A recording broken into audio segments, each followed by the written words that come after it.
The year is 1150. It is January in England. You are standing outside a timber and thatch structure in the dark, and the air is so cold it hurts your teeth. Your breath is visible. Your fingers are already numb. The mud beneath your feet is frozen into ridges that feel like stone. You can hear cattle lowing somewhere nearby, and from inside the building there is a faint glow, not bright, not warm-looking, just the dull amber suggestion that fire exists somewhere in the world and you are not near enough to it. You think you are about to walk into a house full of cold, miserable people huddled together in desperation. You push the door open. The air that hits you is warm. Not comfortable. Not modern warm. But warm in a way that should not be possible from a building that looks like it was constructed by people who had never heard of insulation. There are bodies everywhere. Adults, children, and at the far end of the room, behind a low partition, 3 cows and a dozen sheep standing in the dark, breathing steadily. No one looks panicked. No one looks cold. A woman near the hearth glances at you without interest and goes back to stirring something over the fire. A man on a straw pallet shifts slightly and pulls a wool blanket tighter around a child who has not woken up. These people are not surviving winter. They are managing it. They have been managing it since before you were born, and their parents managed it before them, and their system works. You are the only person in this room who does not understand how. Let's see if you make it to morning. Before we continue, the next video will be about a handful of medieval survival tools that meant the difference between life and death, and trust me, you'll want to see what happens when one of them breaks. Make sure you're subscribed so you don't miss it. So again, let's see if you make it to morning. You are a serf. You own nothing. Not even yourself.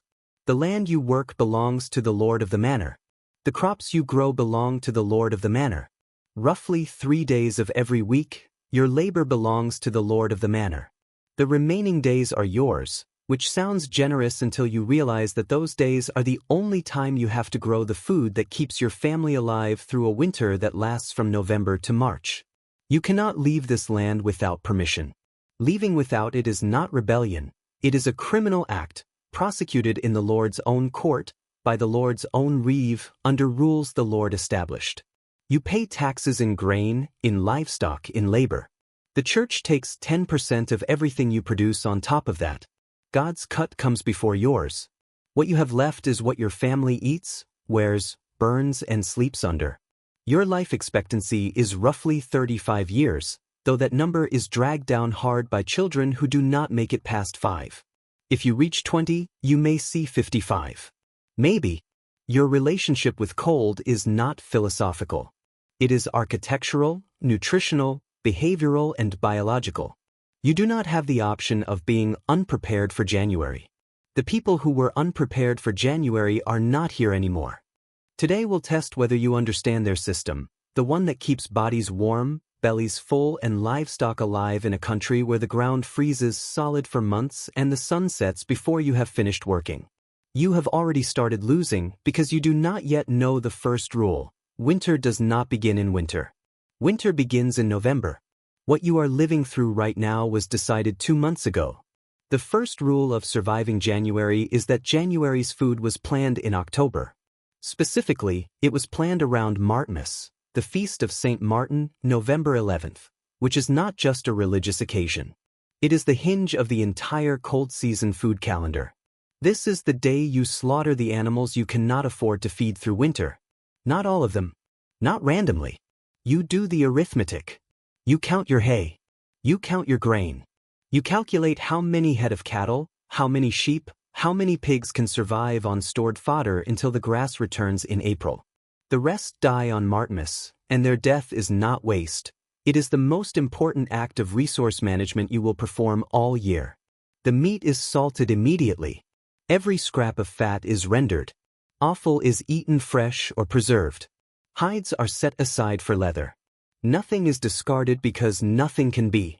That salted pork, that rendered fat, that dried meat hanging from the rafters above your head right now, that is your protein supply until spring. There is no resupply. There is no market run in January for a peasant household. What you preserved is what you have. Your daily fuel through these months is pottage, a thick, slow-cooked mixture of dried peas, beans, root vegetables, barley or oats, and whatever scraps of salted meat can be spared. You eat it every day. You have been eating it every day since November. You will eat it every day until April. This is not poverty food. This is engineered caloric delivery for a body that is doing hours of physical work in freezing temperatures. The legumes provide protein. The grains provide sustained energy. The root vegetables, turnips, parsnips, onions, provide bulk and nutrients that keep your body functioning when fresh greens do not exist. The fat from the Martinmas slaughter goes into the pottage and into your bread, because fat is the most efficient fuel your body can burn against cold, and you need every gram of it. Your bread is dark, coarse, made from rye or maslin, a mixture of rye and wheat, and it is dense in a way that modern bread is not. A single loaf will sustain physical labor for hours. You eat it with your pottage. You eat it with your ale. You eat it because it is what exists between you and starvation, and it does its job. Your ale is not recreational. It is a caloric safety net. Low in alcohol, brewed from grain, consumed by everyone in the household including the children. It is safer than water, which in a village downstream from livestock and upstream from nothing is a genuine gamble. The ale provides calories, hydration, and warmth. You drink it because the alternative is water from a source you share with every animal and every human within a mile, and because the brewing process kills most of what would otherwise make you ill. You eat the same thing every day in January. You planned it that way. You eat the same in January as in July. That is how you think about food. They don't. Every calorie in this room was allocated months ago, rationed against a timeline that ends when the ground thaws. If you eat like you normally would, snacking when hungry, eating until comfortable, wasting what you do not finish, you will run out of food before February. And out here, running out of food does not mean inconvenience. It means your children stop growing and your body starts consuming itself. Now look at the room you are standing in because everything about it is doing work you have not noticed. The ceiling is low, barely 6 feet in most places. You think this is because the builders lacked ambition. It is because heat rises, and a low ceiling traps it where the bodies are. The walls are thick timber frames packed with wattle and daub, woven sticks plastered with a mixture of clay, straw, animal dung and whatever else binds and insulates. It looks crude. It holds heat with an effectiveness that will take you most of the night to appreciate. The thatch roof above you is not just a rain cover. It is insulation, sometimes 2 feet thick, layered and compressed, trapping dead air the way modern fiberglass does, holding warmth inside and weather outside. The smoke from the central hearth rises into it, dries it out, kills the insects that would otherwise eat it and coats it with a layer of soot that makes it more water-resistant over time. There is no chimney. This bothers you. It does not bother anyone who lives here, because the chimney would create a draft that pulls warm air out of the room, and warm air is not something this household can afford to lose. The hearth sits in the center of the single room, not against a wall. This is not random. A central hearth radiates heat in every direction. An edge hearth heats one wall and the people near it. The fire is small, not because they lack fuel, but because a small fire burning continuously produces more usable heat over a full night than a large fire that burns out in 2 hours. They know this. They have always known this. The fuel is not logs. It is a mix of wood, dried peat, and animal dung, each of which burns at a different rate and produces a different quality of heat. The mix is deliberate. The women who maintain this fire through the night are performing thermal engineering with materials you would not touch. And then there are the cows. 3 of them, standing at the far end of the room behind a low wattle partition that separates the animal byre from the living space. The smell is exactly what you expect. The warmth is not. A single adult cow produces roughly the same heat output as a 1500-watt space heater, continuously, all night, fueled by nothing more than hay and its own digestion. 3 cows and a dozen sheep in an enclosed space with a low ceiling and thick walls raise the ambient temperature of this room by several degrees. The animals are not here because the family lacks a barn. The animals are here because the family cannot afford to heat a barn and a house separately, and because the animals cannot survive outside in January any more than the family can, and because 2 heat problems have one elegant, smelly, effective solution. The family sleeps together, not in separate beds, not in separate rooms, because neither of those things exists here. They sleep on straw pallets, under wool blankets, in direct physical contact with each other, because shared body heat is not a compromise. It is a strategy. The children sleep in the center. The adults sleep on the outside. The arrangement is thermal, not sentimental. You heat bodies in this room. You do not heat empty space. Every surface, every structure, every sleeping position is doing half the survival work. If you understand it, you do not. You are standing in the middle of the room losing heat through your modern clothing while a 6-year-old 3 feet away is perfectly warm under a wool blanket and a shared body. The building is smarter than you are. But the building cannot save your body if your body is not built for this. The people sleeping around you have something you do not, cold adaptation. Not genetic superiority. Acclimatisation. Their bodies have spent every winter since birth learning to manage cold, and the biology of that learning is real. Repeated cold exposure triggers measurable physiological changes, increased peripheral vasoconstriction, which means their bodies pull blood away from the skin faster and more efficiently than yours, keeping core temperature stable while sacrificing extremities they can afford to lose feeling in temporarily. Their brown fat activation, the metabolic tissue that generates heat without shivering, is more developed than yours because it has been exercised every winter for their entire lives. You have spent your winters in heated rooms. Your brown fat is essentially retired. Their seasonal eating is not accidental either. The high-fat diet from Martinmas onward is not indulgence, it is fuel loading. The layer of subcutaneous fat they carry into January is a thermal buffer that your lean, temperature-controlled body does not have. They eat heavier in autumn because the body needs heavier in winter, and they know this not because they have read a study but because the families that did not eat heavier in autumn did not make it to spring often enough to pass on the habit. Their activity patterns shift with the light. In summer, they work 16-hour days. In January, the working day is compressed to the hours of daylight, roughly 8, and the rest is spent indoors, conserving energy, repairing tools, processing wool, tending the fire. This is not laziness. This is metabolic budgeting.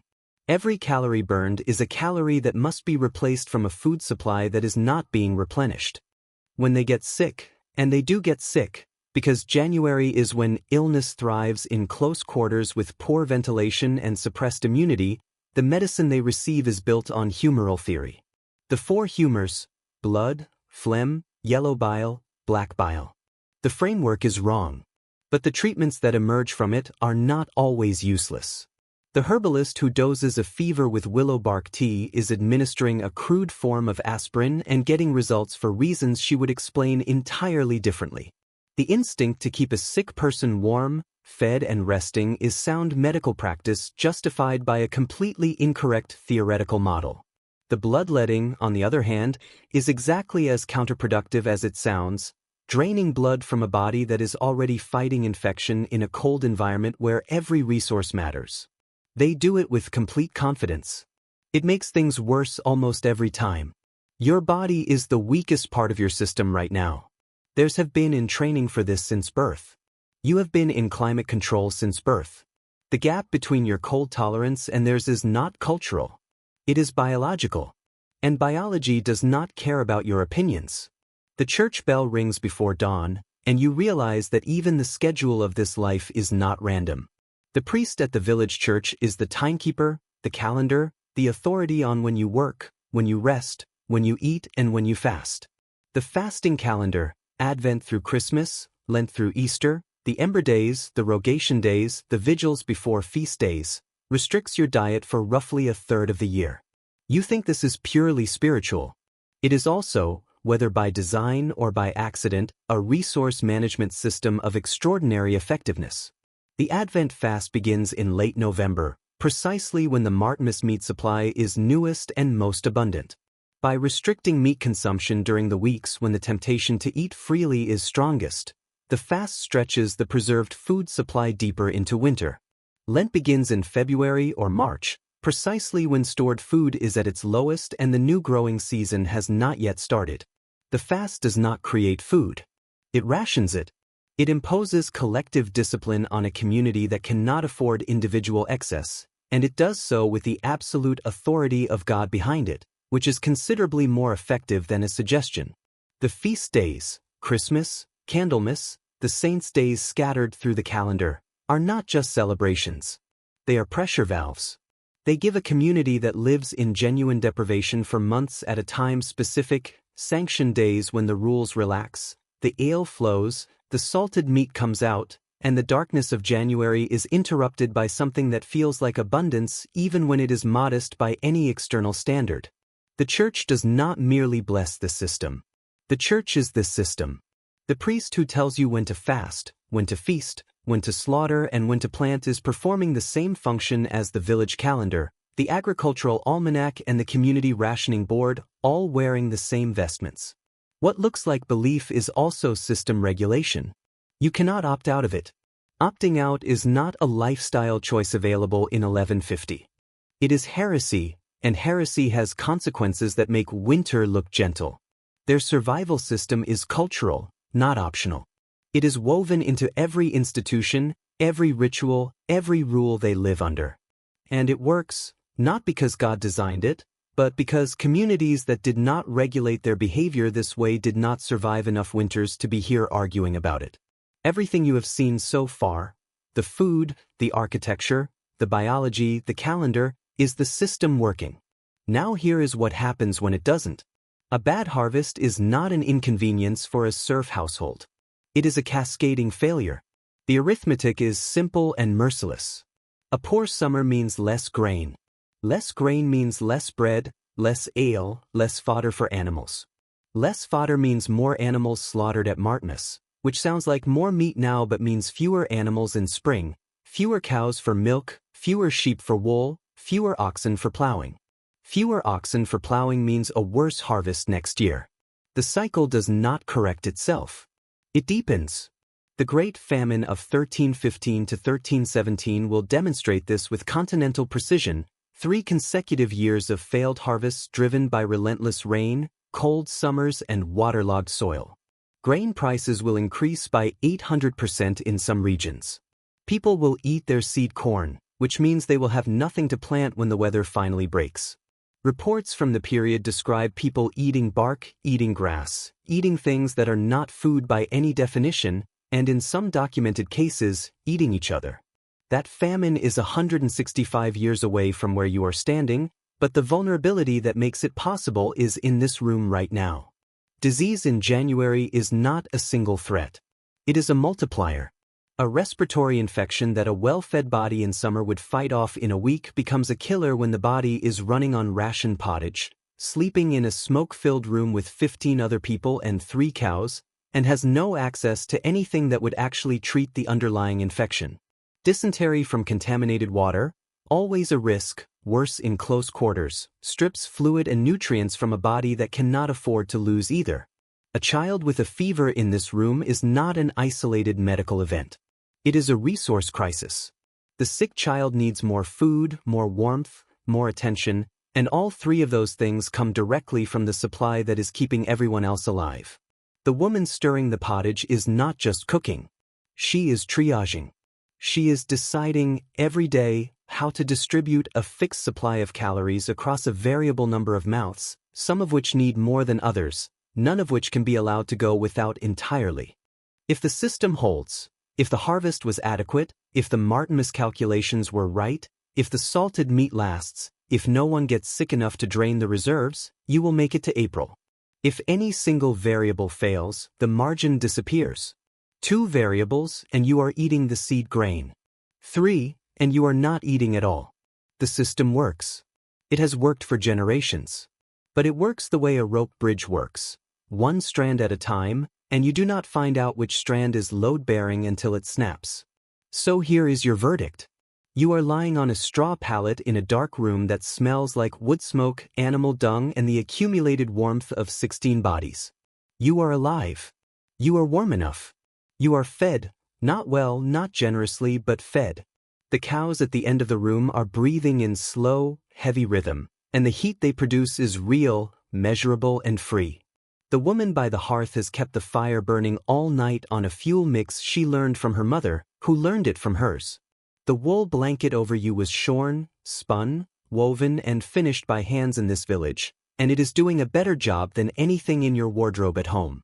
The building around you was designed, not by architects, not by engineers, but by centuries of people who noticed what worked and remembered what killed them. Every decision in this room, from the ceiling height to the sleeping arrangement to the thing in your bowl, is an answer to a question that winter asked a long time ago. These people do not need your pity. They do not need your advice. They have a system that accounts for food, heat, biology, architecture, community, calendar, and God, and it runs without electricity, without insulation foam, without central heating, without a thermostat. You have a thermostat. You set it to 21 degrees and forget that winter exists. They cannot forget. They never could. And yet here they are, warm, fed, alive, and deeply unimpressed by the shivering stranger who wandered in from the cold without a plan. You survived the night. Congratulations. They have survived every night. There is a difference. Now, that system kept them alive through winter. But it ran on tools. A handful of objects that every peasant household owned, maintained, and could not survive without. Lose one, and the entire system you just watched starts to fall apart. We're covering those next. Subscribe so you don't miss it.